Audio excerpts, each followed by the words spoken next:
So hi guys, dira ko sa taas nag-video kaganina. So overlooking na siya paadto pod sa dagat.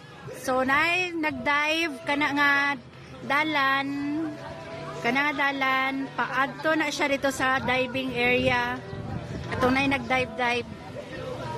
Nindo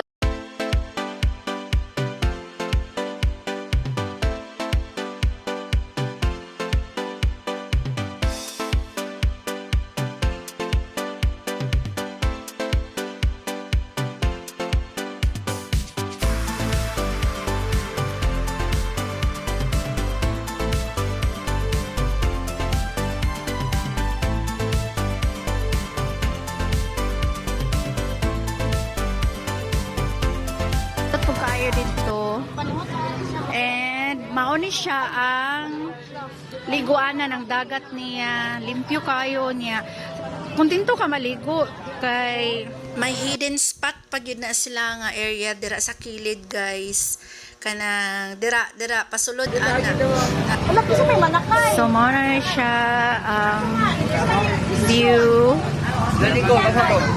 And si Reggie, si Marvin. Si Marvin. So mga kauban pa naman na dira, pero diri kanila nga katid sa among gikuhan. Siya sarili nga subahanan.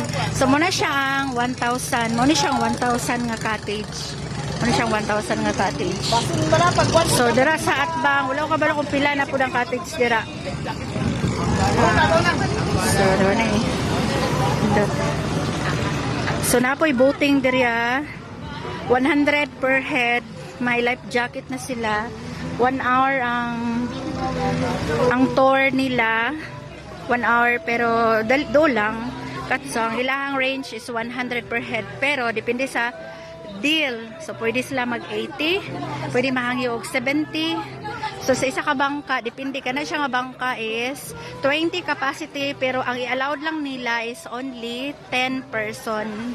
10 packs lang. So ambot na ako mga kaubanan. Mag-try sila. So, money.